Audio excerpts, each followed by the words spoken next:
வணக்க மக்களே, இன்றைக்கி பூண்டு ஊறுகாய் செய்யலாம் வாங்க. அது எப்படி செய்யுதுன்னு பார்க்கலாம். 3/4 கிலோ பூண்டு உரிச்சேங்க.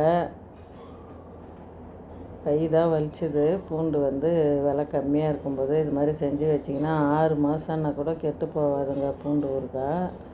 அதுக்கு 1/2 டீஸ்பூன் கடுகு போட்டுக்கோங்க, 1/2 டீஸ்பூன் வெந்தயம் போட்டுக்கோங்க, நல்லா வறுத்து பொடி பண்ணிக்கோங்க. புளி ஒரு நெல்லிக்காய் சைஸ் எடுத்துக்கோங்க. நான் 3/4 கிலோ பூண்டு போட்டேங்க. அதுக்கு தகுந்த மாதிரி புளி எடுத்துக்கினேன். நீங்கள் எவ்வளோ செய்கிறீங்களோ அதுக்கு தகுந்த மாதிரி எடுத்துக்கோங்க அளவு.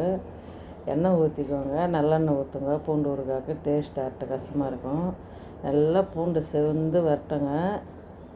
மிக்ஸி ஜாருக்கு மாற்றிடுங்க. கொஞ்சம் பூண்டு முழு பூண்டாக எடுத்து வச்சுருங்க தனியாக. கடுகு, உளுத்தம் பருப்பு, கருவேப்பிலை நல்லா அதே எண்ணெயில் இன்னும் கொஞ்சம் எண்ணெய் ஊற்றிட்டு பொரிஞ்சது இந்த பூண்டு எடுத்து போட்டுருங்க. வதக்குங்க. நல்லா வதங்கட்டும். கல் உப்பு போடுங்க, சால்ட் உப்பு போடாதீங்க.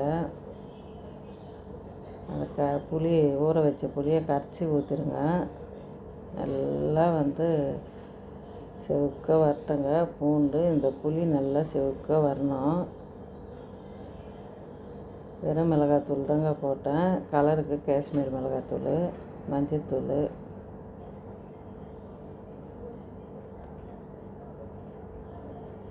நீங்கள் சீக்கிரமாக காலி பண்ணிருந்தால் கொஞ்சம் செவக்க எடுங்க. இல்லைன்னா கொஞ்சம் நல்லா எண்ணெய் பிரிகிற அளவுக்கு வேகட்டுங்க. அந்த முழு பூண்டு போட்டுட்டு இந்த பொடி போட்டுருங்க. நல்லா கலரி கொடுத்துக்கினே இருங்க. இந்த பூண்டு உரிக்கிறதுக்கு ஒரு டிப்ஸு சொல்லுங்கள். ரொம்ப கஷ்டமாக இருக்குது. வெல்லம் ஒரு துளி போடுங்க. டேஸ்ட்டு அட்டகாசமாக இருக்கும், சூப்பராக இருக்கும். 6 மாதம்னா கூட கெட்டு போகாதுங்க இந்த பூண்டு ஊறுகாய். இட்லி தோசைக்கெல்லாம் நல்லாயிருக்கும்.